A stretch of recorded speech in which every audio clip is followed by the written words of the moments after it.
नमस्कार। बड़ी खबर पर बड़ी और सार्थक बहस के साथ हम लेकर हाजिर हैं 5 की पंचायत। मैं हूं आपके साथ रीमा पराशर। कहते हैं ना, झूठ के पांव नहीं होते। बहुत ज्यादा दिनों तक झूठ चल नहीं पाता, कभी ना कभी उसका खुलासा हो ही जाता है। और कुछ ऐसा ही पश्चिम बंगाल में भी हुआ। मुख्यमंत्री और वहां की पूरी सरकार, ममता बनर्जी से लेकर उनके तमाम मंत्री, तमाम नेता झुठलाते रहे। मुर्शिदाबाद में जो हुआ, मालदा में किस तरह से हिंदू पलायन करके गए, चुन चुन कर हिंदुओं को निशाना बनाया गया। वो चीखते रहे, चिल्लाते रहे, तड़पते रहे, लेकिन किसी ने उनकी नहीं सुनी। सब हाथ पर हाथ रखकर बैठे रहे। लेकिन अब जब हाई कोर्ट की फटकार लगी और हाई कोर्ट में सरकार को रिपोर्ट देनी पड़ी, तो सारा झूठ सामने आ गया। एक एक कर बातें सामने आई कि किस तरह से 8 मई को 10,000 से ज्यादा, 8 अप्रैल को माफ कीजिएगा, 10,000 की संख्या से ज्यादा लोग, उसको भीड़ कहेंगे, दंगाई कहेंगे, वो सभी कूच करते हैं, पुलिस को निशाना बनाते हैं, पुलिस के हथियार छीनते हैं। और उसके बाद एक एक करके 8 तारीख, 11 तारीख, 12 तारीख लगातार तांडव चलता रहता है। और जो रिपोर्ट दी गई है ना, उसमें भी ये खुलासा हुआ है, हिंदू शब्द का इस्तेमाल किया गया है रिपोर्ट में, और कहा गया है कि हिंदुओं को ही निशाना बनाया गया। और अभी तक मीडिया पर राशन पानी लेकर ममता बनर्जी चढ़ी हुई थी, तमाम इंडी गठबंधन के और लोग भी चढ़े थे कि हम बात ऐसी कर रहे हैं, देश में हिंदू मुस्लिम किया जा रहा है। लेकिन जब सरकार की रिपोर्ट में ही हिंदू और मुसलमान इन शब्दों का इस्तेमाल किया गया है, तो फिर क्यों नहीं उन शब्दों का इस्तेमाल किया जाएगा, खुलासा किया जाएगा। क्यों हिंदुओं को चुन चुनकर निशाना बनाया गया, ये उस रिपोर्ट में जब बताया गया है हाई कोर्ट में, तो फिर वो सामने क्यों नहीं लाया जाए। तो ममता बनर्जी इतने दिनों से झूठ क्यों बोल रही थी, अब सवाल यही है। इसी का जवाब आज तलाशने की कोशिश करेंगे, क्योंकि आज की अपडेट यही है कि राज्यपाल वहां पर मालदा में पीड़ितों से, पहले तो वो कल मिले थे कोलकाता में, पीड़ित उनसे मिलने के लिए आए थे, उन्होंने अपना दर्द बयां किया था। उसके बाद जब मुर्शिदाबाद जाने लगे थे राज्यपाल, तो भी ममता बनर्जी को नागवार गुजरा और उन्होंने कहा कि नहीं जाना चाहिए, ऐसे में हालात खराब हो सकते हैं। लेकिन उसके बावजूद पीड़ितों से मिलने के लिए राज्यपाल आज जा रहे हैं। दूसरी तरफ एनसीडब्ल्यू की टीम वो भी पहुंची हुई है, वो भी पीड़ितों का हालचाल जान रही है। तो एक के बाद एक घटनाक्रम लगातार बदल रहा है और सारा फोकस जो है वो पश्चिम बंगाल में जो झूठ का पर्दाफाश हुआ है उस पर है। लेकिन एक झूठ का पर्दाफाश हमारे संवाददाता, हमारे सहयोगी निशांत कुमार राय ने भी किया। जान पर खेलकर, जान जोखिम में डालकर उन्होंने बहादुरी के साथ रिपोर्टिंग की और उन्हें रोका गया, टोका गया, परमिशन नहीं दी गई। उसके बावजूद वो गए, पीड़ितों से बात की। हमारे साथ निशांत भी जुड़ेंगे, लेकिन सबसे पहले जो उन्होंने उन पीड़ितों से बात की है ना, एक बार जरा वो आप बीती आपको सुनाते हैं, वो दर्द बयां करते हैं। उसके बाद निशांत से भी बात करेंगे, मेहमानों का भी रुख करेंगे। इस समय हम मौजूद हैं पश्चिम बंगाल में, और पश्चिम बंगाल के मुर्शिदाबाद में लालपुर में रुस्तुम एक इलाका है, रुस्तुम मोड़, जहां पर आपको पहले मैं दिखाना चाहूँगा कि जब हम लोग पहुंचे तो बड़ी संख्या में यहां पर लोग मौजूद थे, क्योंकि ये वही लोग हैं जिनकी आवाज़ राज्य सरकार ने लगभग अनसुनी कर दी है। हम बात करते हैं जिस दिन हिंसा हुई थी, सबसे पहले मुझे बताइए कि आपके इलाके में किस तरीके से उपद्रवी आए, क्या स्थितियाँ बनी। सर पहले तो यहाँ पे एक साथ में कम से कम 600-700 लोग आया था इधर से, इस साइड से। फिर उसके बाद इधर से नहीं घुस पाया। थोड़ा मेरा दीदी का दुकान जो है, वो ये दीदी का और मेरा ताऊ जी का जो दुकान है, सब पूरा लूट कर लिया, माल उल लेकर भाग गया। फिर उधर से आके वो साइड से फिर घुसा 600-700 लोग, और सब बाहर से आया सर, इधर का नहीं है। इधर का थोड़ा है, थोड़ा बहुत, और बाकी उधर का है। मंदिर भी तोड़ दिया। आप लोगों ने पुलिस से मदद की गुहार लगाई? पुलिस से मदद मांगी, लेकिन पुलिस आया नहीं, 5-6 घंटा तक आया नहीं। उसका दुकान एक बिक्री करते, दूसरा दुकान दूसरा लूट लिया। एखनकार कुछ नहीं, वयस्क ससुर सासरी, खाना के लिए दूटा छोटे छोटे बच्चा, किच्छु नहीं। बोल रहा है कि जितना दिन बीएसएफ है आपको उतने दिन सुरक्षित है, आप तब के बाद में आप क्या करेगा, आपको तो हम नंगा करके हम ई में छोड़ देंगे, तब बांग्लादेश बैठा देंगे, अगला बोलता है। बांग्लादेश बनाने का धमकी देता है यहाँ पे।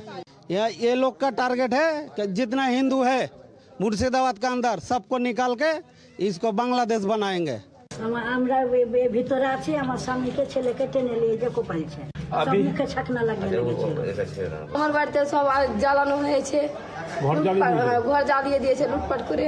কি কি চুরি করেছে বাড়ি থেকে? आई तो सब जिरी जाता के घर संसार जाजी नहीं 3 मन का दिन में जल खेल जल खे तो हुसैन वाले खेले से हमला करने वाले कौन लोग थे? मुसलमान 4 के मुसलमान घेरे नहीं चाहे सब पूरी दे किचु नहीं छागल गरु जा सब लुटपट कर घरे मुसलमान जाति ढुके ढुके छिनताई कर और बम फुटे पेश जलिया आगुन लगे दी धुआं चले से हमरा। आप समझ सकते हैं लोगों को डर है और जिस तरीके की धमकी दी जा रही है वाकई चिंताजनक है। और भारत में अगर इस तरीके की परिस्थितियां हैं तो जनता कितनी परेशान है और पश्चिम बंगाल सरकार लगातार केवल इस पूरे मामले पर आरोप लगाती हुई नजर आ रही है। कैमरा पर्सन जगमोहन के साथ निशांत राय, डीडी न्यूज, मुर्शिदाबाद। तो ये तो निशांत राय की रिपोर्ट आपने देखी। अभी निशांत भी जुड़ेंगे हमारे साथ, लेकिन इसके अलावा जो राजनीतिक घटनाक्रम हो रहा है, जो बयानबाजी चल रही है, एक बार उसका रुख करते हैं, उसके बाद मेहमानों का रुख करेंगे।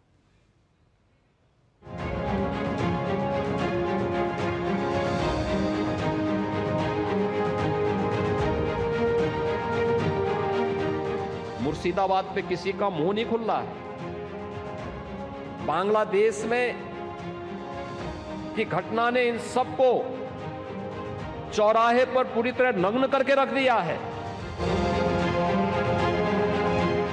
You know, the dance of death, if I may say so, that is going on wantonly on the streets of Bengal in many places. This kind of cult of violence can never be tolerated at all. We should have a concerted effort at this. All stakeholders have to come together. बाहर से लेके आया 2-3 media, जिसका रुपया BJP party खुद देता है। बाहर से भी उसका संपर्क है। वो आके झूठा वीडियो दिखाता है, फेक वीडियो दिखाता है। हमने पकड़ लिया, 8 वीडियो भेजा, जो 8 वीडियो कोई कर्नाटका का है, कोई उत्तर प्रदेश का है, कोई बिहार का है, कोई राजस्थान का है, और आप बंगाल का नाम पे बदनाम करते हैं। साफ होना चाहिए। जिस प्रदेश की सरकार एक अमन चैन का वातावरण तैनात नहीं कर सकती, उस प्रदेश की सरकार को सरकार में रहने का औचित्य नहीं होता। पश्चिम बंगाल में हमेशा जो है कमीशंस को भेजा जाता है, जिससे कि और भी पश्चिम बंगाल को एक बदनाम करने की कोशिश। बंगाल में जो वहाँ की मुख्यमंत्री हैं, लॉ एंड ऑर्डर उनके जिम्मे है, निश्चित रूप से उनको मौका देना चाहिए। वहाँ की स्थितियों को नियंत्रित करेंगी सक्षम मुख्यमंत्री हैं। कानून व्यवस्था मुर्शिदाबाद में अगर बिगड़ी है तो फिर पश्चिम बंगाल की सरकार, मैं दोनों को दोषी मानता हूँ और चाहता हूँ कि हालात जल्द से जल्द सामान्य हों और दोषियों को सजा।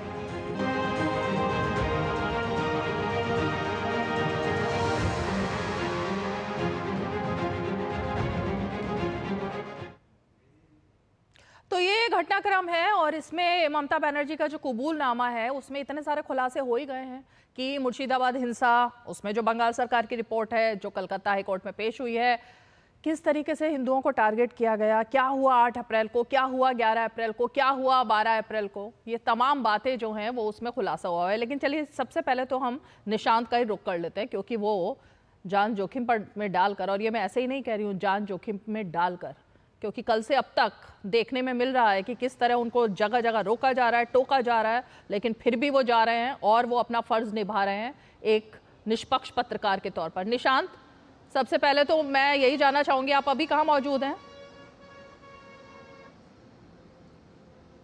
देखिए, अभी मैं मालदा और मुर्शिदाबाद के बॉर्डर पर मौजूद हूं, क्योंकि यहां पर इंटरनेट सेवाएं बंद कर दी गई हैं, केवल बॉर्डर्स पर ही इंटरनेट आ रहा है, जिसके कारण मुझे यहां आना पड़ा। रीमा, अगर बात की जाए तो कल जब मैं यहां पर पहुंचा था और जो मालदा में रिलीफ कैंप है, क्योंकि मालदा और मुर्शिदाबाद के बीच गंगा नदी है, और जब मुर्शिदाबाद पर हिंदुओं पर हमला किया गया था, मैं क्लियर हिंदू शब्द इसलिए बोल रहा हूं क्योंकि आज जब मैं मुर्शिदाबाद के उन इलाकों में गया, वार्ड 7 की बात की जाए, वार्ड 16 की बात की जाए तो वहां पर केवल और केवल हिंदुओं के घरों पर अटैक हुआ है, हिंदुओं की दुकानें जलाई गई हैं। पास में अगर किसी मुस्लिम की दुकान है तो उस दुकान को छुआ तक नहीं गया है। इसलिए जो मुर्शिदाबाद में हिंदू थे उनको भागना पड़ा। गंगा में कुछ लोग नावों से भागे, कुछ लोग तैर के भागे और वो मालदा पहुंचे। मालदा के पारलालपुर एक जगह है जहां पर राहत कैंप बनाए गए, वहां पर जाके उन्होंने आश्रय लिया। कल जब दूरदर्शन की टीम पारलालपुर राहत कैंप पे पहुंची, लगभग दोपहर के 11:30 बज रहे थे, हमने वहां पर पहुंचे तो अधिकारी ने हमें रोका। उन्होंने कहा कि आप पहले आई कार्ड दिखाइए। हमने उन्हें आई कार्ड दिखाया तो उन्होंने कहा आप परमिशन लीजिए राहत कैंप जाने के लिए। मैंने कहा कि मीडिया को किस बात की परमिशन, और हम तो पीड़ितों से बात करने जा रहे हैं। और सबसे बड़ी बात है कि ये वो क्षेत्र है जहां पर कोई दंगा नहीं हुआ है, तो ऐसे में यहां पर कुछ गलत हो नहीं सकता। उन्होंने कहा हमें इससे मतलब नहीं है, आप जिला अधिकारी से बात कीजिए। रीमा, मैं दिखाना चाहूंगा कि कल राहत कैंप में जाने के लिए मैंने फिर जिला अधिकारी को एक पत्र उनके हाथ में दिया था, मैंने हैंड रिटन, और एक मेल अभी मैं आपको दिखा रहा हूं। एक मेल मैंने उनको किया जिलाधिकारी को, और ये जब लगातार बात कर रहा था मैं उनसे, लगभग 3 बजे के आसपास ये मेल मैंने मालदा के जिलाधिकारी को किया था, जब टीएमसी इस बात को कह रही थी कि किसी भी पत्रकार को नहीं रोका जा रहा है और सभी पत्रकारों को उनकी जगह जाने दिया जा रहा है जहां वो रिपोर्टिंग करना चाहते हैं। तो इस मेल का जवाब अभी तक जो है वो मेरे पास नहीं आया है। जिलाधिकारी ने राहत कैंप में नहीं जाने दिया। आज अगर बात की जाए तो आज हम मुर्शिदाबाद थे। सुबह से मुर्शिदाबाद के उन इलाकों में जो कि दंगों में बुरी तरीके से प्रभावित हुए हैं, और खासकर लगभग 132 घर एक साथ जलाए गए हैं। इसके अलावा जो मंदिर हैं, 7 की संख्या में मंदिर हैं जिनको तोड़ा गया है, जिनको खंडित किया गया है। इसके अलावा अगर बात की जाए तो दुकानें लगभग 50 के आसपास हैं जिनको लूटा गया है और सब कुछ बर्बाद कर दिया गया है। और सबसे बड़ी बात है जो कि महिलाओं के साथ आपने पुलिस बात की महिलाओं के साथ जो बात की, निशांत, मैंने सुना, अभी आपकी रिपोर्ट देखी, महिलाएं कह रही हैं कि बांग्लादेश बना देंगे और बीएसएफ के जाते ही बना देंगे, ऐसी धमकी भी दी गई है। देखिए, बिल्कुल अगर मैं यहाँ की बात करूँ मुर्शिदाबाद की, तो ये धमकी बहुत आम है। यहाँ के नागरिकों से जो हमारी बात है, उनका कहना है किसी में कोई डर नहीं, कोई कार्रवाई जिस तरीके की होनी चाहिए थी पुलिस के द्वारा, राज्य सरकार के द्वारा, वो कार्रवाई नहीं हो रही है। ऐसे में उन्हें डर है कि अगर बीएसएफ यहाँ से हटाई गई तो उनकी जान पर बन आएगी। और महिलाओं ने तो, एक महिला ने रोते हुए मुझसे कहा कि भैया मेरी 4 बेटियां हैं और अब मुझे डर लग रहा है कि मैं उन्हें लेकर कैसे यहाँ से निकलूं, क्योंकि जिस तरीके की वो धमकी दे रहे हैं और बीएसएफ नहीं रही तो मेरी बच्चियां नहीं बचेंगी। आप सोच सकते हैं कि आजाद भारत में इस तरीके की किसी ने कल्पना की है? एक यहाँ पर मुख्यमंत्री एक महिला होने के बावजूद अगर एक महिला को इस तरीके का डर लग रहा है तो इसका जवाब कौन देगा? और तमाम लोगों से बात हुई जो कि गांव के एकदम पिछड़े इलाके के लोग हैं। ओके, आपने अधिकारी को लेटर लिखा, अपनी ईमेल भी दिखाया, आपको किसी तरह का खतरा हो रहा है वहां पर? क्योंकि आप बहुत ही बेझिझक होकर के बात भी कर रहे हैं, उन जगहों पर भी जा रहे हैं, जाहिर तौर पर जान का जोखिम है ये। देखिए रीमा, बीच बीच में कुछ लोग मिले, उन्होंने मेरे बारे में पूछा, चैनल का नाम पूछा, और अभी मैं आपको एक इंसिडेंट बता रहा हूं। जब मैं लोगों का इंटरव्यू, खासकर चंदन के घर से इंटरव्यू करके 100 मीटर दूर निकला, 2 बाइक सवार आए, उन्होंने पूछा आप कहां से आए हैं? मैंने बताया मैं दिल्ली से आया हूं, दूरदर्शन से आया हूं। और उसके तुरंत बाद उन लोगों को वहां बीएसएफ ने रोक लिया। उन्होंने देखा कि मीडिया कर्मियों से ये कौन लोग हैं जो सवाल जवाब कर रहे हैं, और उसके बाद बीएसएफ ने उनसे पूछताछ की तो उनकी पहचान धर्म विशेष की निकली। हालांकि बीएसएफ ने उनको जाने दिया, लेकिन आप समझ सकते हैं यहाँ किस तरीके से पत्रकारों पर भी नजर रखी जा रही है कि वो क्या कर रहे हैं, किससे बात कर रहे हैं, कहां जा रहे हैं। और सभी जगह, कल भी जब हम मालदा पहुंचे थे तो हमारी पूरी डिटेल वहां पर नोट हुई, आप कहां से आए, किस चैनल से आए और क्या करने जा रहे हैं, तमाम चीजों को अगर बात की जाए। ओके निशांत, बहुत बहुत शुक्रिया, लेकिन आप पहले अपना भी ध्यान रखें। आप बहुत ही बेबाक पत्रकारिता कर रहे हैं, लोगों से बात कर रहे हैं, आप बात कीजिए, आप अपना फर्ज निभाइए, लेकिन साथ में अपना और पूरी टीम का भी ख्याल रखिए। बहुत बहुत शुक्रिया निशांत, आप जुड़े हमारे साथ में। चलिए जरा मेहमानों का रुख कर लेते हैं। हमारे साथ जुड़ गए हैं खास मेहमान, हमारे साथ शिवम त्यागी जुड़ गए हैं भारतीय जनता पार्टी का पक्ष रखने के लिए, तहसीन पूनावाला जी जुड़ गए हैं जो कि राजनीतिक विश्लेषक हैं, साथ ही भास्कर सिन्हा रॉय तृणमूल कांग्रेस के समर्थक हैं, और हमारे साथ डॉक्टर प्रवेश चौधरी जुड़ गए हैं जो कि वीएचपी के प्रवक्ता हैं। लेकिन भास्कर सिन्हा रॉय जी, मैं शुरुआत आप ही से करूंगी। आपने सुना हमारा रिपोर्टर जो पहुंचा हुआ है वहां पर, अधिकारी रोक रहे हैं, डीएम परमिशन नहीं दे रहे हैं। आप बीती सुनने के लिए गए हैं, दर्द बांटने के लिए गए हैं, पत्रकार वहां पर देश को दिखाने के लिए गए हैं कि हुआ क्या था, लेकिन आवाज ठीक से नहीं आ रहा है। आ रही है आवाज आपको? हेलो, आवाज आ रही है भास्कर जी? हाँ बोलिए। आपने अगर हमारे संवाददाताओं को सुना होगा, निशांत जो कि इस वक्त मुर्शिदाबाद और मालदा के बॉर्डर पर हैं, वहां पर वो रिपोर्टिंग करने जाते हैं, अधिकारी उन्हें रोक देते हैं, लोग आकर के उन्हें तंग करते हैं कि क्यों आप पत्रकारिता करने यहाँ आए हैं। लेकिन शायद राज्य सरकार को ये नहीं दिख रहा है, उनको सिर्फ जो दिख रहा है वो झूठ, झूठ और झूठ। लेकिन हाईकोर्ट में तो झूठ सामने आ गया, तो अब क्या कहेंगे? क्या बंगाल सरकार फेल हो गई है? रिपोर्ट देखा नहीं और पूरा मतलब आपको वहाँ का परिस्थिति संबंधित जो बात अभी सुना आया, वो परिस्थिति अभी का नहीं है। आप पहले बात सुनिए, जो राज्यपाल जी आप बोल रहे हैं कि वहां से सब लोग भाग गए, तो अगर वहां से सब लोग भाग गए तो किससे मिलने जा रहे थे? आपका संवाददाता या राज्यपाल? वहां से कोई घटना हुआ, और हुआ क्यों ये भी आपको मैं बता दूं। ये बीएसएफ बांग्लादेशी को वहां घुसने दिया। वहां के लोकल लोग जो है, स्थानीय जो लोग हैं, उन लोग कुछ नहीं किया। और उनको भी मालूम पड़ा कि बांग्लादेश से इन लोगों को घुसा के जो गुंडेगर्दी किया है वहां पर, हिंदू मुसलमान को अलग करके जो झमेला किया, इसके जिम्मेदार कौन है ये पहले आपको समझना पड़ेगा। इसके जिम्मेदार पूरा बीएसएफ है, क्योंकि वो लोकल लोग नहीं है, पुलिस को पता नहीं था। आप जानते हैं बॉर्डर से 50 किलोमीटर तक बीएसएफ रह सकता है। बीएसएफ की जगह बीएसएफ का सब कुछ चलता है वहां पर। State administration can not go there. So बांग्लादेशियों को घुसने दिया। जब बात तो ले ही ली है, पर बच्चों के साथ भी उन्होंने ले लिया है, ऐसी बातें वो कह रही है। मैं अभी उनके साथ बात कर रही हूँ, मुझे लगता है कि मैंने अभी और उनके साथ बात करने की जरूरत है। Ma'am, only one question. Ma'am, the way Hindus are now being refugees in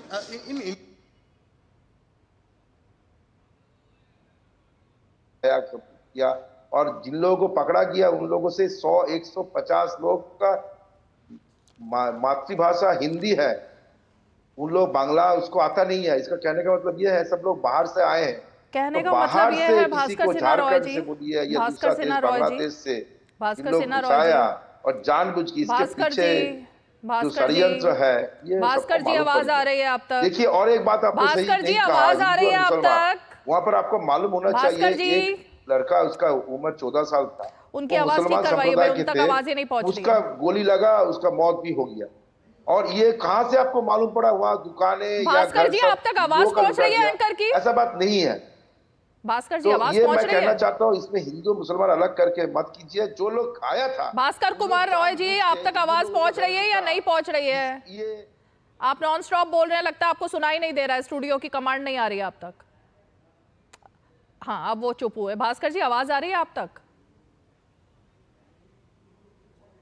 मत बताइए, इसको लोगों को भ्रम पैदा, लोगों को सब मालूम पड़ेगा कि ऐसा नहीं है। भास्कर कुमार राय जी, भास्कर जी, भास्कर जी, भास्कर जी, वहाँ पर बाहर से लोग जो भास्कर जी का जरा कनेक्शन ठीक कीजिए, उन तक आवाज क्यों नहीं आ रही? शिवम त्यागी जी, वहाँ से वापस आ, इसका मतलब तो साफ साफ ये कंटेम्प्ट ऑफ कोर्ट का मामला हो गया है। अब अगर जो भास्कर कुमार रॉय कह रहे हैं सब कुछ बीएसएफ ने किया, हालांकि कल ही बीएसएफ ने क्या किया क्या नहीं इसका पर्दाफाश मैं अपने ही शो में कर चुकी हूं, किस तरह टीएमसी झूठ बोल रही है और सेना के मनोबल को कमजोर करने की कोशिश हो रही है।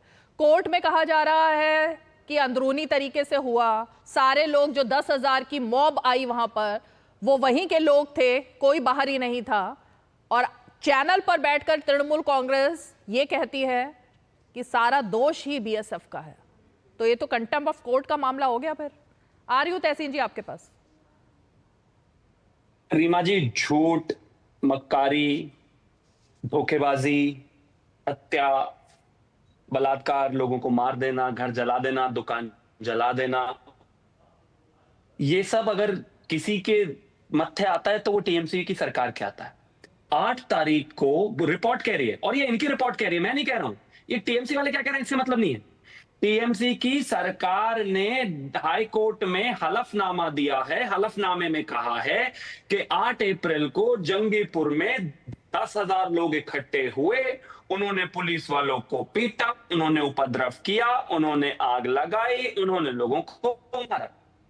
11 अप्रैल को रघुनाथगंज में, शमशेरगंज में 5-5 हजार लोग इकट्ठे हुए, जमकर उपद्रव हुआ, हिंदुओं के घरों को घेरा गया, सीसीटीवी तोड़ दिए गए और इसके अलावा 7 मंदिर तोड़ दिए गए। बिल्कुल ठीक बात है, 132-35 से ज्यादा घरों में आग लगाई गई, 20 से ज्यादा हिंदू दुकानें, इलाके में बिजली नहीं है और दिन रात लोगों को जाकर डराया धमकाया जा रहा है। ये रिपोर्ट कोर्ट में है। अब यहां पर टीएमसी समर्थक हिंदी, इंग्लिश, बंगाली का भाषण देते रहे, लेकिन सत्य ये है कि ये सरकार इस देश पर, ममता बनर्जी की टीएमसी की सरकार बंगाल पर इस तरीके से देश पर काले धब्बे की तरह हो गई है कि सारी दुनिया में युद्ध रुक जाएगा, लेकिन ये लोग दंगा नहीं रोक सकते। साल दर साल दर साल दर साल हिंदुओं को मरना है, पिटना है, कटना है, माइग्रेट करना है। वो तस्वीरें अभी ये देश भूला नहीं होगा जिन माइग्रेटेड लोगों से इस देश के उपराष्ट्रपति मिलकर आए थे। याद होगा आपको महिलाएं किस तरीके से पैरों में उनके के हमें प्लीज बचा लीजिए स्थिति थी। 2023 में दंगा रामनवमी पर, लोग माइग्रेट करे, हिंदुओं को मारा गया। 2024 में दंगा, 2025 में वक्फ बोर्ड की वजह से दंगा। अब मैं छोटा सा एग्जाम्पल और देना चाहता हूं आपको। पॉपुलर परसेंटेज के हिसाब से सबसे ज्यादा मुस्लिम असम में है, 34.07%। एक दंगा नहीं है। पॉपुलेशन के हिसाब से सबसे ज्यादा मुस्लिम उत्तर प्रदेश में है, एक दंगा नहीं है। दंगा हो नहीं रहा है, ममता बनर्जी दंगा करवा रही है, हिंदुओं को मरवा रही है, घरों में आग लगवा रही है, सीसीटीवी तोड़वा रही है, पुलिस वालों को पिटा रही है, ऐसा नहीं है। तो 8 तारीख को हुए इस दंगे में आज करीब 10 दिन हो गए हैं। अगले दिन सीसीटीवी होता है, फोटो निकाल के, नाम निकाल के अगर चौराहे पर लग गए होते और कह दिया जाता कि जो पब्लिक प्रॉपर्टी को तोड़ेगा, महिलाओं को परेशान करेगा, दंगा करेगा और नुकसान करेगा, उससे वसूला जाएगा। अगले दिन बंद हो जाता है, लेकिन आप 10 दिन बाद भी वहां के हालात इसलिए क्योंकि ममता बनर्जी चाहती है ये हालात। ठीक है भास्कर जी, आप लगातार बीच में कुछ बोलने की कोशिश करें, इसका मतलब ये है कि आप तक आवाज पहुंच रही है, लेकिन आप अपने मन के मुताबिक आवाज नहीं सुन रहे हैं। मैं सवाल करती हूं तो आवाज नहीं पहुंचती है, शिवम त्यागी बोलते हैं तो आवाज पहुंचती है। ऐसा नहीं हो सकता। अभी आवाज आ रही है ना? ऐसा हुआ है, हाँ ऐसे हुआ है। अब ठीक है, पहले मैं अपने बाकी मेहमानों का रुख करूंगी, बीच में मत बोलिए। बाकी मेहमानों का, तहसीन पूनावाला जी, हिंदू मुसलमान ये शब्द कोई मीडिया का गढ़ा हुआ नहीं है। हाई कोर्ट में जो रिपोर्ट दी गई है राज्य सरकार की तरफ से, उसमें स्पेसिफिक बताया है कि जो लोग आए दंगाई वो मुसलमान थे, जिनको टारगेट किया गया वो हिंदू थे। तो फिर कांग्रेस को भी, तमाम इंडिया अलायंस को लगातार ये लगता रहता है कि इसलिए किया जा रहा है क्योंकि बंगाल में चुनाव है, इसलिए कहा जा रहा है क्योंकि बिहार में चुनाव है। अब इसका चुनाव से कोई मतलब नहीं रह गया है। तहसीन जी। थैंक यू रीमा जी, आपके शो में मुझे शिरकत करने का मौका मिला। सबसे पहले तो आपको, दूरदर्शन की टीम को, निशांत को, क्योंकि वो ग्राउंड पर, और उनकी टीम को बहुत बहुत मुबारक देना चाहता हूँ कि वो इस चीज़ों को एक्सपोज कर रहे हैं। और दूसरी चीज़ निशांत को कहे कि उनका ध्यान रखिए। मुझे 2 या 3 चीज़ समझ में नहीं आती। जब माननीय मुख्यमंत्री ममता बनर्जी मैम ने कहा है कि वक्फ का कानून वेस्ट बंगाल में लागू नहीं होगा, ये कैसे हो सकता है, एक अलग विषय। पर जब उन्होंने कहा कि लागू नहीं होगा तो वहां पर दंगे करते क्या फायदा। दूसरी चीज, हमें इसको बड़े सरलता से और बड़े क्लियरली इसको कॉल आउट करना चाहिए। ये सिलेक्टेड टारगेटिंग ऑफ हिंदूज है। अब भास्कर भाई ने जो आपके शो पे चीज का, मैं उसी को आगे ले जाता हूँ। भास्कर भाई और जितने भी टीएमसी के समर्थक या प्रवक्ता है, 2 चीज कहते हैं। या तो वे कहते हैं बांग्लादेश से लोग आए और बीएसएफ इसमें इन्वॉल्व थी। मान लेते 1 मिनट के बाद बीएसएफ भाजपा के साथ इन्वॉल्व है और वो बीएसएफ बांग्लादेश से लोगों को छोड़ते वेस्ट बंगाल में ला रही है, वहां पे दंगे करा रही है। लेकिन लोकल पुलिस के पास तो पावर है ना। अगर बांग्लादेश से कोई आ रहा है और दंगे करा रहा है तो लोकल पुलिस क्या कर रही है। ठीक उसी तरह दूसरा उनका एक तर्क होता है कि उत्तर प्रदेश और बिहार के हमारे भाई बहन आ रहे और वो वहां पे दंगे करा रहे, ये भी मान लेते हैं भाजपा है झगड़ालू पार्टी। तो अगर वो उत्तर प्रदेश और बिहार से आ रहे तो अपने डीजीपी कर क्या रहे, इंटेलिजेंस क्या रही, बस स्टैंड, रेलवे स्टेशन। अच्छा, ये तो नहीं है कि बांग्लादेश या उत्तर प्रदेश या बिहार से 4, 5, 6, 8 लोग आ गए। अगर इस लेवल के अगर वहां पे दंगे हुए, इस लेवल के वहां पर हिंसा हुई, तो कम से कम 500, 700, 1000 लोग आए हथियार लेकर। तो फिर आपकी इंटेलिजेंस क्या कर रही थी, मूवमेंट क्या कर रहे थे, दोनों जगहों पर तो एक कंप्लीटली डीजीपी का फेलियर है, उसको रिजाइन करना चाहिए। दूसरी चीज, ये बार बार कह रहे हैं कि यहाँ पर कुछ हुआ ही नहीं है। अगर कुछ हुआ नहीं तो रिलीफ कैंप सरकार क्यों चला रही, निशांत को क्यों डीएम का परमिशन चाहिए कि वहां जाकर रिलीफ कैंप को देखिए। लेकिन दूसरी ओर आज मैं खुश हूं कि माननीय गवर्नर साहब वहां गए, लेकिन इसके अलावा भाजपा सिवाय टीवी चैनल पे मैं बड़ी जिम्मेदारी से कह रहा हूं, कर क्या रही। एसआर बोमाई जजमेंट बहुत क्लियरली कहता है, उसने अपील भी किया है मध्य प्रदेश और अन्य जगहों पर, आप सरकार को डिसमिस कर सकते हैं अगर कॉन्स्टिट्यूशनल मैकेनिज्म पूरी तरह से समाप्त हो गया है और गवर्नर को इसकी रीजन देनी नहीं है। एसआर बोमाई जजमेंट बहुत क्लियरली कहता है आप सरकार को डिसमिस क्यों नहीं कह रहे, शुभेंदु अधिकारी जी कह रहे डिसमिस करो। वहां पे सेंट्रल फोर्सेस कब लगे, जब बीजेपी के किसी नेता को कोर्ट जाना पड़ा। अब देश कोर्ट चलाएगा, फिर राज्यसभा के वाइस चेयरपर्सन और देश के उपराष्ट्रपति खड़े होते कहेंगे कोर्ट क्या करेगा। भाई आपको सरकार में है। मैं आपसे बड़ी जिम्मेदारी से सवाल पूछता हूं, माननीय गृह मंत्री अमित शाह जी कितने मीटिंग उन्होंने चीफ मिनिस्टर से लिए। मान लो चीफ मिनिस्टर मीटिंग में आए, चीफ सेक्रेटरी को बुलाया, होम सेक्रेटरी को बुलाया, माननीय प्रधानमंत्री ने चीफ मिनिस्टर को फोन किया।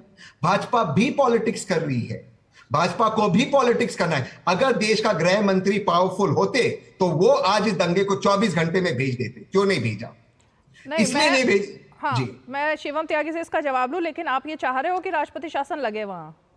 मैं बहुत क्लियर हूं, अगर शुभेंदु अधिकारी जी कह रहे कि राष्ट्रपति शासन लगना चाहिए, उसके लगने से पहले माननीय गृह मंत्री कम से कम एक मीटिंग चीफ सेक्रेटरी और होम सेक्रेटरी से फोन करते, बात करते और डीजीपी को उसमें बुला कर उनकी क्लास ले पूछे क्या हो रहा है। नहीं। अगर वो नहीं कर सकते तो अपना पद को छोड़े। मुझे बताइए, मैं बहुत जिम्मेदारी से कर रहा हूं, जब से माननीय अमित शाह जी गृह मंत्री बने पूरे देश में ये राइट्स हो रहे, दंगे हो रहे, और कितने जगहों पर माननीय गृह कितनी जगहों पर हुए भाई, कितनी जगहों पर हुए, कितनी जगहों पर हुए उत्तर प्रदेश में हुए, दंगे नहीं हो रहे हैं हर जगह पे हर त्योहार पे हो रहे, और माननीय गृह मंत्री फेल हो रहे।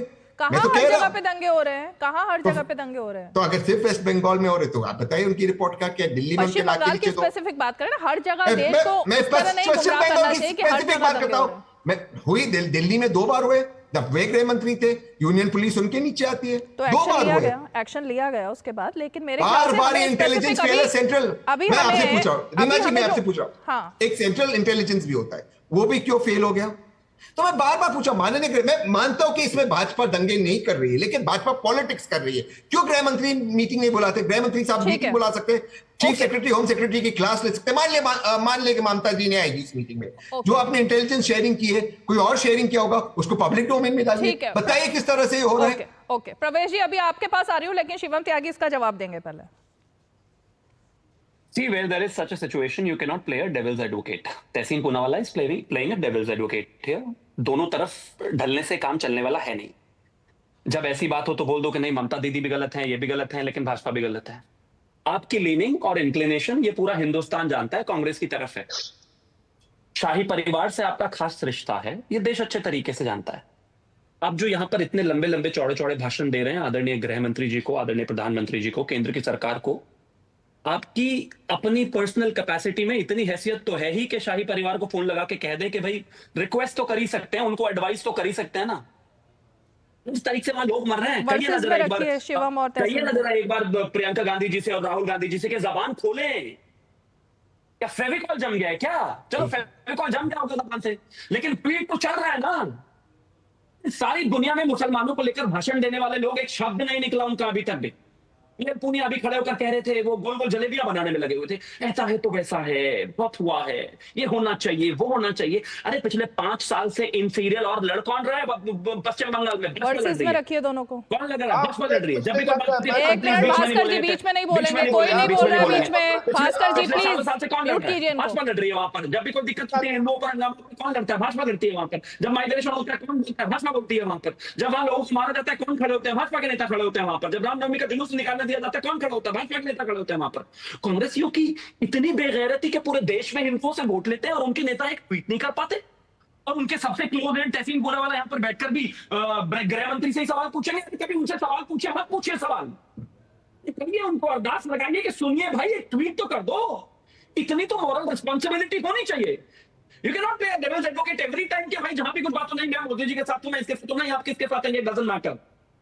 कहिए उन लोगों को कि इस देश में एक राज्य है बंगाल, एक बंगाल में जगह है मालदा, एक मालदा के पास है मुर्शिदाबाद, वहां पर जो है हिंदुओं को मारा जा रहा है, काटा जा रहा है, भागा जा रहा है। जिनकी बेटियां हैं वो डरे हुए हैं कि उनकी बेटियों को बचाया कैसे जाएगा। राहुल जी, सोनिया जी, प्रियंका जी, ट्वीट उठाइए।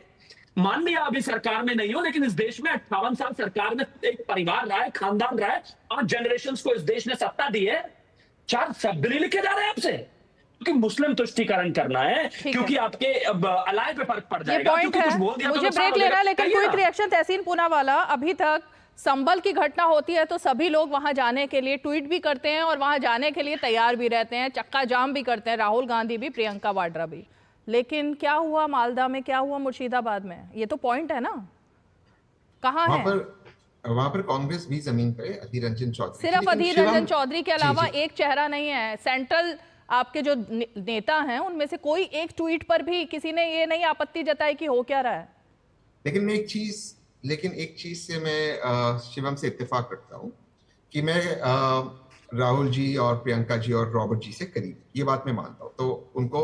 लेकिन ये बात भी मैं देखकर, शिवम की भी बात सुनकर मैं सरप्राइज नहीं हूँ कि शिवम भाई को भी उम्मीद सिर्फ उन्हीं से है, माननीय गृह मंत्री से उम्मीद है नहीं।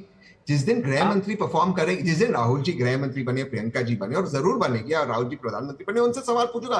रीमा जी के शो पे ताल ठोक के चाटी खोलकर उनसे सवाल पूछूंगा कि राहुल जी आप क्यों काम नहीं कर रहे, आपके संवैधानिक कर्तव्य क्यों नहीं निभा रहे। आज जो व्यक्ति फेल हो रहे वो केंद्र की सरकार, और केंद्र की सरकार में माननीय गृह मंत्री फेल हो रहे।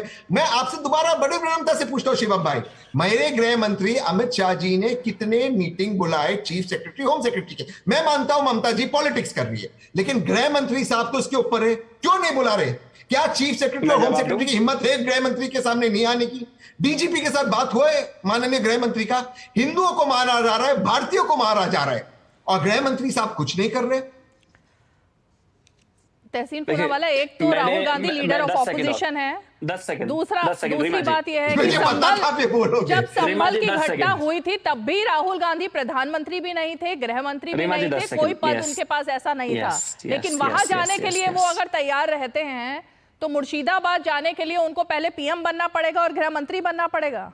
ये है क्या? जो है वो तो संभाल ही नहीं रहे ना, अभी उन्हीं को बनना पड़ेगा। जो है वो मतलब आपने बिल्कुल हल्के में ले लिया है कि उनका, मैं तो कह रहा हूं उन्हीं को बनना पड़ेगा, संभल भी उनको जाना पड़ेगा और वेस्ट बंगाल भी उन्हीं को जाना पड़ेगा। मैं तो उन्हीं को कह जिम्मेदारी दे रहा हूं, कम से कम वो एक जगह गए, माननीय प्रधानमंत्री दोनों जगह नहीं गए, मैं तो उन्हीं को जिम्मेदारी दे रहा हूं, एक जगह गए, अब दोनों जगह उनको जाना पड़ेगा। मैं तो उनको 10 सेकंड 10 सेकंड शिवम त्यागी, फिर ब्रेक लेते हैं। ये पहली बार मुझे पता चला कि ट्विटर पर ट्वीट करने के लिए भी गृह मंत्री प्रधानमंत्री बनना पड़ता है। मैं तो आज तक वैसे ही ट्वीट किए जा रहा था, मैं तो हर खबर पे ट्वीट कर देता हूं कि नहीं हम आपके साथ हैं। अरे इतना तो कर ही दो, जितना तहसीन पूनावाला बोल रहा है इतना भी बोल दो, उसके लिए गृह मंत्री प्रधानमंत्री नहीं बनने की जरूरत है। और एक और चीज कहना चाहता हूं, मैंने आपको थोड़ा एज दिया कि हाँ उस परिवार के करीबी है, फिर आप डेविल्स एडवोकेट करने लगते हैं, तो गृह मंत्री की जिम्मेदारी है। गृह मंत्री जी सिचुएशन पर नजर बनाए हुए हैं, लोगों से बात कर रहे हैं, लोकल यूनिट से बात कर रहे हैं, कंट्रोल करना पहली प्राथमिकता है। आप उस अलाय के साथी हैं, हिस्सेदार हैं। ममता बनर्जी आपके साथी हैं, जिनको एक फोन करके राहुल गांधी ये कह सकते हैं, और ये बात एएनआई पे अगली 10 सेकंड में चली जानी चाहिए कि राहुल गांधी ने की ममता बनर्जी से बात, और ममता बनर्जी ने दिया हिंदुओं की सुरक्षा का भरोसा। क्यों नहीं करते? सिर्फ मुसलमानों के वोट चाहिए क्या? कमाल बात हो गई भाई। मैं सिर्फ एक चीज कह रहा हूँ, छोड़ दीजिए, आपके बस की दंगे उतरे तो है ही नहीं, आप हर चीज में असमर्थ है, राज्य नहीं चला सकते, देश नहीं चला सकते, इनकॉम्पिटेंट मान लिया। ट्विटर तो कर ही सकते हैं, ट्वीट याद दीजिए, और भी कुछ नहीं भाई। World is such a small family now कि अगर दुनिया के किसी भी कोने में कुछ होता है तो मेरे देश के प्रधानमंत्री से लेके रॉबर्ट वाड्रा तो लगातार ईडी में व्यस्त हैं, तो वो इसलिए ट्वीट नहीं कर रहे हैं। प्रियंका वाड्रा भी उनके साथ में जा रही हैं, तो शायद इस वजह से ट्वीट नहीं हो रहा होगा मेरे ख्याल से। अब राहुल गांधी के लिए भी लगातार प्रदर्शन 3 दिन से चल ही रहे हैं, तो शायद इन सब चीजों में व्यस्तताएं हो रही होंगी, इस वजह से नहीं हो रहा होगा। एक ब्रेक ले लेते हैं, ब्रेक के फौरन बाद लौट। ये मैं पूछ, हाँ आ रही हूँ, एक ब्रेक लेते हैं। जब विश्व चाय की बात बोलती है तो आसाम की बात आती है, और हम गौरव फील करते हैं। सच में लाजवाब हमारी चाय, आसाम की चाय। 200 glorious years of Assam tea. The saga will continue for many more centuries to come.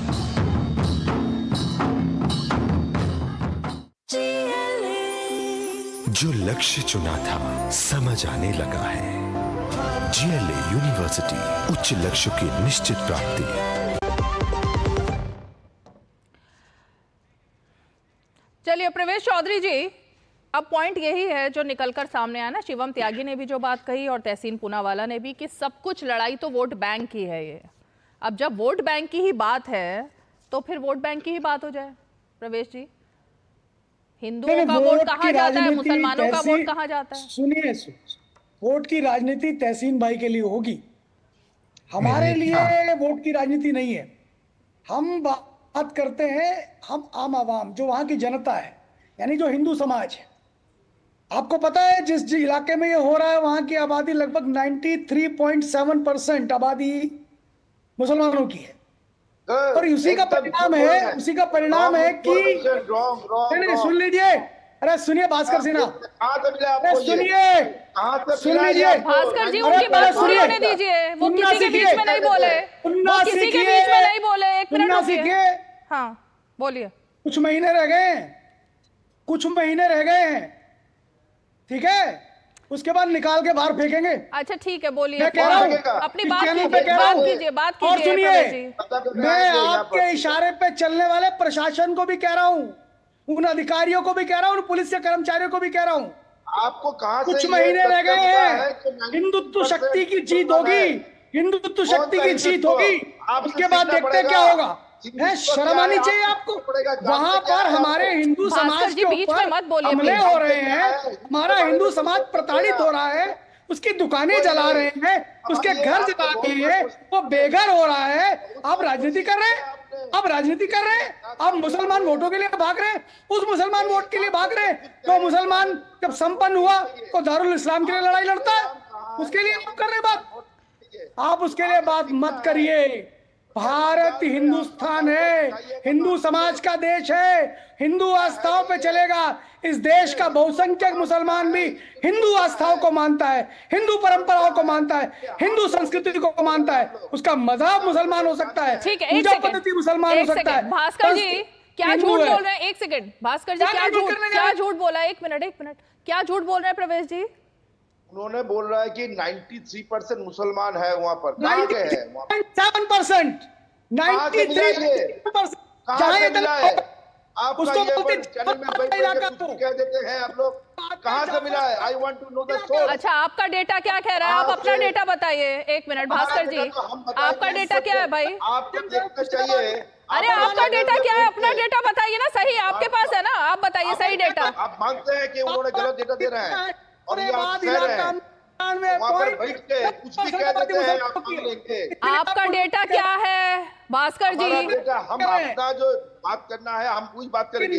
जो बोल रहा है इन्होंने ये गलत बोल रहा है। अरे भाई आप सही बात बोलिए ना, फिर आप अपनी बात बताइए।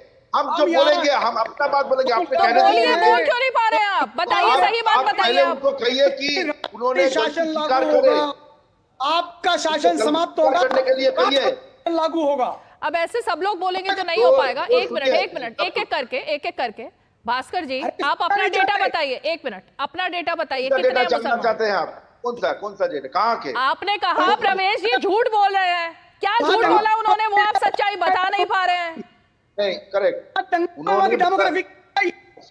सुनिए, उन्होंने बोला 93% मुसलमान है। कहाँ पर है? कितने?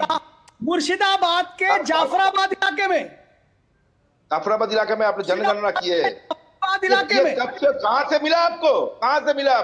सर्च कर लीजिए, ये गूगल सर्च कर लीजिए। मैं प्रोफेसर हूँ, मेरे पास तो है। कितना मुसलमान है, जाफराबाद में कितना हिंदू है, ऐसे कोई गूगल से कोई मिलेगा तो हम मान लेंगे आपका बात। आप सुनिए, आप लोगों को जो सिखाया गया कि मुसलमान को गाली दो, डेटा अवेलेबल है, वहां पर हुआ है, रखिए डेटा आपके पास, रखिए। सुनिए दीजिए, जहाँ पर जो हुआ है आप दिखा रहे हैं, बांग्लादेश के लोग आए थे और वहां का बीजेपी भी मानते हैं, अब बीजेपी भी मानते हैं कि वहां पर बीएसएफ ने इसका जिम्मेदार है।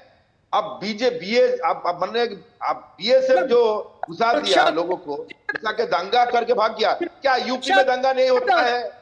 क्या बिहार में दंगा नहीं होता है? एक सेकंड रुकिए। एक मिनट, दोनों को म्यूट कीजिए। पहली बात भास्कर रॉय, अगर आप किसी को झूठ कहते हैं तो सच्चाई आपको पता होनी चाहिए, लेकिन आपको नहीं पता, दुर्भाग्य से। मेरे पास पुख्ता डेटा आ गया है। मुर्शिदाबाद में मुसलमानों की आबादी, पूरे मुर्शिदाबाद की मैं बात कर रही हूँ, उन्होंने एक स्पेसिफिक जगह बताई, लेकिन पूरे मुर्शिदाबाद में भी अगर हम बात करें तो 75% मुसलमान हैं पूरे मुर्शिदाबाद में, है ना। ये सच्चाई है। सिर्फ आरोप लगाने से कुछ नहीं होता, डेटा लेकर बैठना पड़ता है। पहली बात भास्कर रॉय। और दूसरी बात, मैं इस प्लेटफॉर्म पर आपको बार बार झूठ बोलने की और सेना पर सवाल खड़ा करने की इजाजत नहीं दूंगी। लगातार आप बीएसएफ पर सवाल खड़ा करते रहेंगे और यहां पर सब शांत रहेंगे, ऐसा नहीं हो सकता। ममता बनर्जी का झूठ एक्सपोज हो चुका है, राज्य सरकार का झूठ एक्सपोज हो चुका है। हाई कोर्ट की रिपोर्ट में उन्होंने कहीं बीएसएफ का नाम नहीं लिया। राज्य सरकार की रिपोर्ट में उन्होंने बताया है कि 10,000 दंगाई आए और उन्होंने पुलिस पर पथराव किया, पुलिस की बंदूक छीनी। ये तमाम बातें रिपोर्ट में आ गई हैं। ना आप रिपोर्ट पढ़कर आए हैं, ना आपको रिपोर्ट के बारे में अंदाजा है। आपको झूठ फैलाना है, उसकी इजाजत यहाँ चैनल पर मैं नहीं दूंगी। आप सेना का अपमान करते रहेंगे, इसकी इजाजत मैं आपको नहीं दूंगी। भास्कर रॉय, पढ़कर आइए। छोड़ देते हैं, भाग जाते हैं, बोलने दीजिए। भाग जाइए, आप भाग ही सकते हैं। एक्चुअली आप भाग ही सकते हैं। सुनिए ना, आप तो बीजेपी के लिए बैठे हैं। सुनिए, मुसलमान है 66.27%, हिंदू है 33.21%। आपको कहां से ये डेटा मिला बताइए? हमें जो डेटा मिला है वो कहां से मिला है? मुस्लिम है 66.2%। कहां से मिला है बताओ ना, आपको कहां से मिला है? आपको मिला है जहां का पॉपुलेशन डेटा है, तो मुसलमान का पॉपुलेशन जो डेटा है, डेटा इस पॉइंट क्या है आपका भाई? पॉइंट बताइए आप अपना। आप सर्च करते रहिए, इतना समय नहीं है मेरे शो में कि आप सर्च करेंगे गूगल बैठ करके यहाँ पर। आप सुनिए, आप संचालन करते हुए बीजेपी के लिए बीएसएफ ने आपको कोई दायित्व दिया क्या? बिल्कुल बीएसएफ ने दायित्व दिया है, आपको नहीं दिया है? देश की सेना ने दायित्व की, सेना की रक्षा। आप कैसी शर्मनाक बात कर रहे हैं भाई भास्कर जी? तृणमूल कांग्रेस इतना नीचे गिरेगी नहीं पता था। रुकिए, इनको म्यूट कीजिए, इनको म्यूट कीजिए भाई। नहीं चलेगा एजेंडा ये वाला, यहाँ नहीं चलेगा। रमेश चौधरी जल्दी से बोलिए। अरे ये देखिए, ये रहा,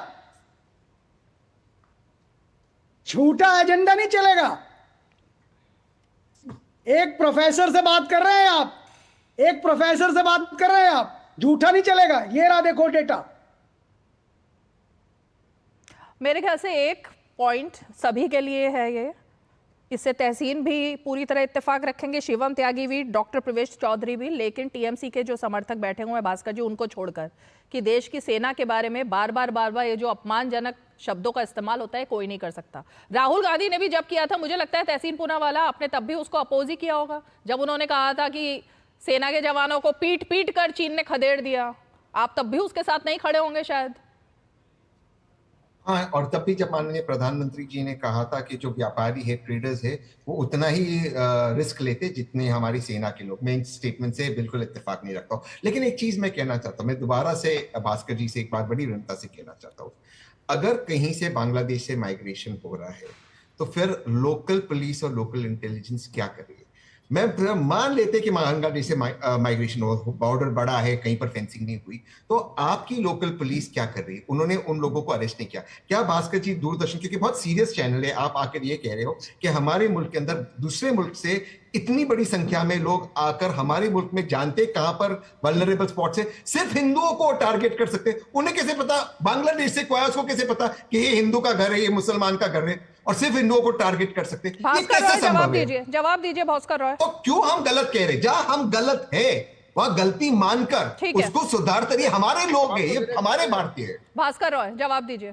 पहला बात है कि बॉर्डर से 50 किलोमीटर तक कोई लोकल एडमिनिस्ट्रेशन का पावर नहीं चलता, ये पहले जान लीजिए।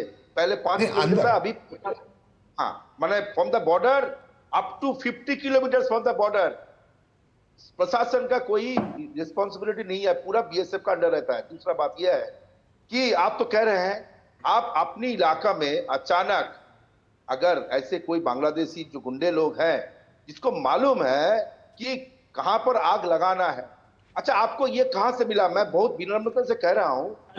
10 सेकंड मुझे दीजिएगा प्लीज। ये बीच में मत बोलिए। सुनिए, मैं नहीं बोल रहा हूँ, चिल्लाइए मत, मैं बीच में नहीं बोलूंगा। मैं तो सिर्फ 10 सेकंड मिल जाए। एक मुसलमान लड़का जिसको गोली लगा, भास्कर सिन्हा जी, भास्कर सिन्हा रॉय, तो सिन्हा और रॉय साहब 1 सेकंड 10 सेकंड मेरी एक बात का जवाब दीजिए। हमारा आपको कहने नहीं दीजिएगा। नहीं, मैं आपके बीच में नहीं बोलूंगा, बस एक बात का जवाब दीजिए। है कौन? ऊंट की सरकार ने बोला है कि 10,000 लोग वहां पर इकट्ठे हुए हैं। मैं नहीं समझ पा रही हूँ, कंटेम्प्ट ऑफ कोर्ट का मामला बनता है भास्कर रॉय सरकार पर, फिर अगर सरकार ने झूठ बोला है तो आप ये फर्जी बातें बताए जा रहे हैं। आपकी बात नहीं है, मुसलमान लड़का को गोली लगा जो मर गया, कुछ के तर्क दिए जा रहे हैं, मुसलमानों को ज्ञान दे रहे हैं, कुछ अटक पता नहीं है। बहुत सारे मुसलमान लोगों का घर जल गया। आपकी सरकार हाईकोर्ट में देती है, उसको मानेंगे ना हम। आपको मानते हैं सिर्फ हिंदू हिंदू हिंदू क्या होता है आपको? क्या नहीं सुनना आप मुझे तो बोले, लेकिन सच बताइए, इंसान की बात है कि बांग्लादेश से आगे बॉर्डर पहुंचे आए, आपकी सरकार ने क्यों नहीं बोला ये? अगर आपको ये मालूम होना चाहिए जो अरेस्ट हुआ है वो जो अरेस्ट हुआ है रिपोर्ट में बांग्लादेशी है, कहीं नहीं लिखा हुआ बांग्लादेशी लोगों ने बांग्लादेशी है। ये सब फर्जी बातें हैं आपकी। सुनने का आदत नहीं है आपको। मनोहर कहानियां सुनाना बंद करिए, हर साल यही दंगे होते हैं, आप यही कहानियां सुनाते हैं। बनाना भी बंद करिए, आप घर में बैठ के। हाँ, कोई बना नहीं रहा, ये आपकी सरकार जो हम कोट कर रहे हैं, ये आपकी सरकार। रॉय जी, बहुत ही बेसिक सवाल किया गया है आपसे कि क्या राज्य सरकार ने हाई कोर्ट में जो रिपोर्ट दी है वो झूठी रिपोर्ट सबमिट की है क्या? ये बहुत बेसिक सवाल पूछा जा रहा है, आप इसका सीधा जवाब क्यों नहीं दे पा रहे हैं? आप क्यों नहीं बोल रहे हैं ये कि अभी शांति है वहां पर? अरे आप क्यों नहीं बोल रहे हैं ये? अभी क्या वहां पर दंगा चल रहा है? झूठी रिपोर्ट दी है, मेरा सवाल ये है आप कहां पहुंच रहे हैं?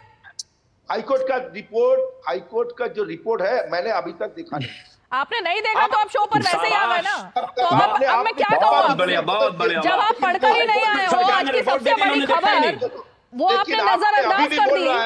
ये जो आग जो दिखा रहा है ना आपने, बीजेपी का जब सेंट्रल गवर्नमेंट का जो चैनल है, ये जो दिखा रहा है ये कब का है? नीचे लिखिए कि ये आज का डेट नहीं है, बोला है, डेट वाइज बोला है, डेट वाइज बोला गया है, क्या हुआ है, डेट वाइज बोला गया है। रिपोर्टर आज की स्थिति बता रहा है, अंदर नहीं जाने दे रहा। मेरे ख्याल से भास्कर रॉय से बहस करना बहुत ही बेमानी है। मुझे नहीं पता था कि बिना पढ़े वो इस शो पर आए हैं। जो शो आज हाई कोर्ट में जो रिपोर्ट पेश की गई है उसको लेकर था, जिसके बारे में उनको कोई जानकारी ही नहीं है। बिना जानकारी के मैं उनसे क्या बहस करूं और क्या सवाल करूं, मैं नहीं बता सकती। भास्कर रॉय पढ़कर नहीं आए हैं, आज के टॉपिक के बारे में इनको पता ही नहीं है। इनको यही नहीं पता हाई कोर्ट में राज्य सरकार की तरफ से क्या कहा गया है। सीधे तौर पर कहा गया है कि पुलिस ने हटने को कहा तो भीड़ उग्र हो गई। जुमे की नमाज के बाद 10,000 से ज्यादा लोग पहुंचते हैं, चुन चुनकर हिंदुओं को टारगेट करते हैं, निशाना बनाते हैं, हिंदू बेबस रहते हैं, चिल्लाते हैं और पलायन कर जाते हैं। ये सब हमारे भास्कर सिन्हा रॉय जी को पता ही नहीं है। या तो उन्होंने आंखें बंद कर रखी हैं, कान बंद कर रखे हैं, या वो सुनना ही नहीं चाहते। वो एक अलग पॉइंट है। लेकिन तहसीन पूनावाला, मैं फिर आप ही के पास आऊंगी। जो बात शिवम त्यागी ने कही और जो बात ममता बनर्जी ने कही कि कांग्रेस की जिम्मेवारी बनती है, कांग्रेस की जो सीटें थी ना वहीं पर ही हिंसा हुई है, तो क्या इसके पीछे कांग्रेस का भी कोई रोल आ गया है? अब ममता बनर्जी तो यही कह रही हैं। और क्या अब ये इंडी गठबंधन तो खंड खंड हो ही गया, क्योंकि सभी कह रहे हैं जिम्मेवारी ममता बनर्जी की है, राष्ट्रपति शासन लगाना चाहिए। तो आप भी बोली दीजिए ये बात आज। आप इत्तेफाक रखोगे कि 2024 के लोकसभा चुनाव में वहां से कांग्रेस ने वेस्ट बंगाल से कोई भी सीट नहीं जीती। अब अगर माननीय मुख्यमंत्री ममता बनर्जी मैम कह रही कि कांग्रेस की जिम्मेदारी है, तो मैं ये कहूँगा कि माननीय ममता बनर्जी मैम रिजाइन कर दे। और मैं ये अपील करूंगा शिवम और आपके माध्यम से माननीय प्रधानमंत्री जी को कि राष्ट्रपति शासन लगा दे, लेकिन वो नहीं लगाएंगे क्योंकि बीजेपी को भी पॉलिटिक्स करना है। और कोई भी ताकतवर सरकार होती तो इस तरह का अगर कत्लेआम होता तो सरकार कॉन्स्टिट्यूशनल ब्रेकडाउन पे कार्रवाई करती, पर ना मणिपुर में किया, ना वेस्ट बंगाल में किया, ना डबल इंजन की सरकार ने की, ना यहां पर किया, ना दिल्ली में किया। मैं वही कह रहा हूं, सरकार फेल हो चुकी, केंद्र की सरकार पूरी तरह से फेल है, वरना लगा है प्रेसिडेंट्स रूल। ठीक है शिवम त्यागी। देखिए, आपने कहा कि बंगाल में हमारी अभी कोई भी लोकसभा सीट नहीं है। ऐसे ही चुप्पी बनाए रखे होगे, ऐसे ही फेविकॉल लगाए आपके नेता बैठे रहेंगे, चुप होकर बैठे रहेंगे, हाथों को बांध लेंगे। जब इस तरह की हिंसा में कुछ लिख नहीं पाओगे तो देश में जनता मत करिए, जल्दी वहां भी जीरो हो जाओगे। ये जीरो होने की ही तो निशानियां हैं सारी। किसी को कहीं पर बोलने के लिए सीटें नहीं चाहिए। मतलब बंगाल में सीट नहीं है तो बोलोगे नहीं, गजब बात हो गई। मतलब बंगाल में सीटें नहीं आई, बंगाल ने वोट नहीं दिया तो मतलब बोलोगे नहीं, मरने दो उनको। ये कौन सी, ये तो मतलब आप ये विंडिकेशन हो गई, दुश्मनी कर रहे हैं आप ये बंगाल के लोगों से। ठीक है या नहीं है, 135 साल पुरानी पार्टी है। समझ नहीं आया तहसीन कि देश में जहां जहां अपनी सरकारें हों और जहां जहां पर सीटें हों, क्या वहीं पर हक बनता है राहुल गांधी का और प्रियंका का बोलने का, या सांसद के तौर पर, विपक्ष के नेता के तौर पर पूरे देश की घटनाओं पर अपने विचार रखने चाहिए? हर विषय पर रखनी चाहिए। कहाँ रख रहे हैं? लेकिन मैं बिल्कुल मानता हूँ हर विषय पर रखनी चाहिए, लेकिन वो एक पर रख रहे, संबल पर और वेस्ट बंगाल पे नहीं रख रहे, मान लेता हूँ। लेकिन माननीय प्रधानमंत्री ना संबल पर बोले ना वेस्ट बंगाल पे बोले, दिक्कत वहां आती है। वो कम से कम प्रधानमंत्री जी से तो ज्यादा बोल रहे हैं। मैं तो ये अपील करूंगा दोनों विपक्ष के नेता से और माननीय प्रधानमंत्री से कि दोनों मान्यवर एक साथ आए। इनफैक्ट मैं माननीय प्रधानमंत्री जी और विपक्ष के नेता से अपील करूंगा दोनों मिलकर एक साथ बंगाल भी जाए और एक साथ मणिपुर भी जाए। तो कॉम्पिटिशन प्रधानमंत्री से चल रहा है। प्रधानमंत्री, राज्यपाल, गृह मंत्री, तमाम नेता, इतने सारे मंत्री बोल रहे हैं, वो तहसीन पूनावाला को नहीं दिख रहा है। कंपटीशन राहुल गांधी का सीधे पीएम से चल रहा है कि पीएम बोलेंगे तो मैं बोलूंगा। मेरे तो प्रधानमंत्री के दावेदार राहुल गांधी है, तो आप भी जानते हैं, मैं भी जानता हूं, तो आप क्यों मुझे उम्मीदवार अभी तो 24 खत्म हुआ है, अभी मेरे कहाँ नेता वो है, उम्मीदवार मैं तो चाहता हूँ प्रधानमंत्री बने, तो अभी क्यों कहाँ आप ये सवाल उम्मीदवार पूछ रहे हैं? मैं तो चाहता हूँ वो बने, तो हाँ, तो 2029 में मेरे प्रधानमंत्री के वही है, तो मैं चाहूंगा वही प्रधानमंत्री, शैडो प्रधानमंत्री बने, उसमें मुझे कोई वो नहीं है उस बोलने में। अब आपको सवाल 29 में क्या होगा, उससे पहले देश में बहुत कुछ हो रहा है, उस पर भी तो तो शैडो बोलना प्रधानमंत्री पड़ेगा तो ना। अभी बनेंगे ना, एलओपी वो अभी है, तो शैडो प्रधानमंत्री बनना चाहिए उनको। ठीक है, शिवम त्यागी, उसके बाद प्रवेश जी और लास्ट में भास्कर रॉय। रीमा जी, मैं अपना एक लास्ट कमेंट देकर जाना चाहता हूँ। मेरा आपसे निवेदन है, हाँ। मैं सिर्फ इतना कहना चाहता हूँ कि दावेदार में और प्रधानमंत्री में इतना ही फर्क है जितना फर्क एक प्रधानमंत्री और नागरिक में होता है।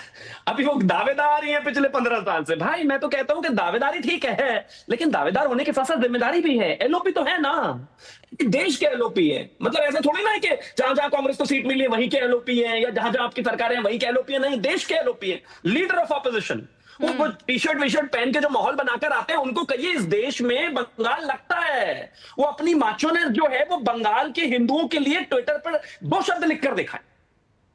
रीमा जी, मेरा आपसे निवेदन है, ठीक है शिवम, आपने पहले बोला था, लेकिन प्रवेश चौधरी जी, भास्कर रॉय जी, क्विक रिएक्शन दोनों का। भास्कर रॉय ने जो बात कही, पहले प्रवेश चौधरी जी आपसे बात करूंगी, उसके बाद भास्कर रॉय और तहसीन लास्ट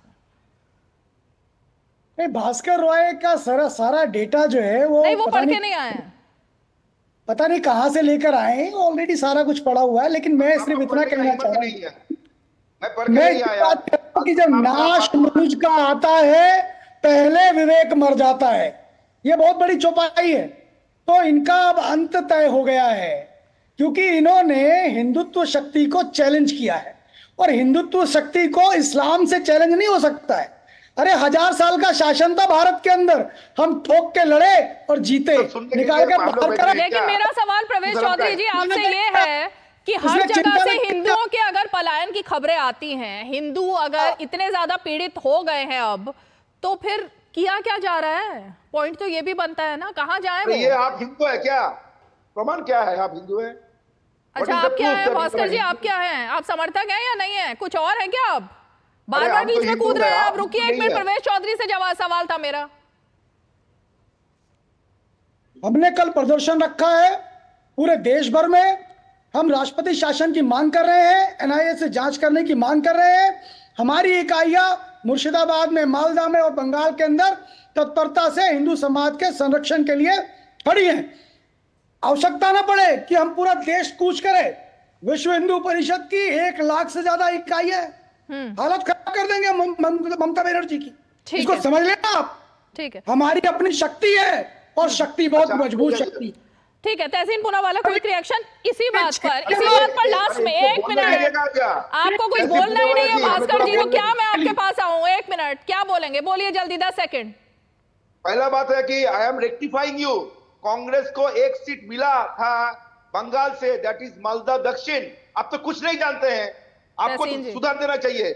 और शमशेरगंज जो मुर्शिदाबाद डिस्ट्रिक्ट में पड़ता है, that is under the constituency of Congress MP Abdul Suja Khan Chaudhary.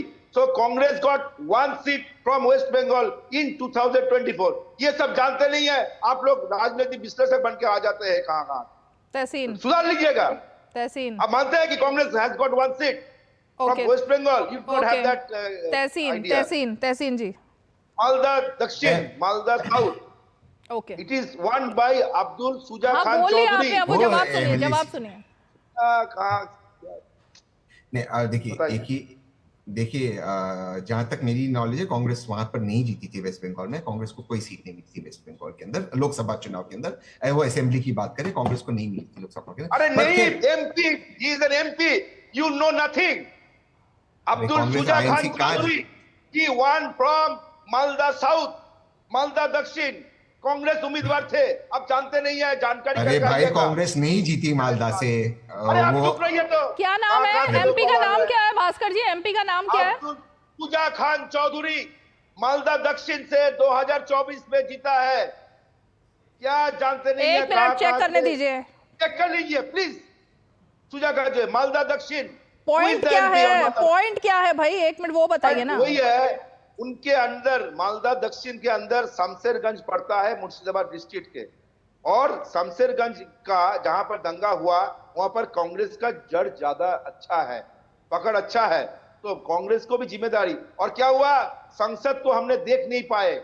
चलिए ठीक है, ये आपने आपका पॉइंट पूरे शो में आपने एक सही पॉइंट दिया कि मालदा दक्षिण से कांग्रेस के ओके कांग्रेस के ही सांसद हैं, ये ठीक है, कांग्रेस का गढ़ माना जाता था, लेकिन ठीक है। अच्छा, आपको कहां से मिला है? What is the percentage of Muslim in west in Murshidabad? That is 66%। आपने 70। विकिपीडिया देखिए। अरे भाई क्या बात कर रहे हैं? यही करते रहेंगे क्या पूरा शो में? आपने पॉइंट रख दिया, तहसीन जवाब दे रहे हैं। तहसीन जल्दी से जवाब दीजिए फाइनल। देखिए, एक एमपी होने से अगर एमपी ने राइट करवाए वहां पे, तो मैं दोबारा से कह रहा हूँ लॉ एंड ऑर्डर जिम्मेदारी। अब बोलने दीजिए उनको जल्दी से, मेरे पास समय नहीं है अब। लोकल कांग्रेस जमीन पर है, ये तो आप मानते हो।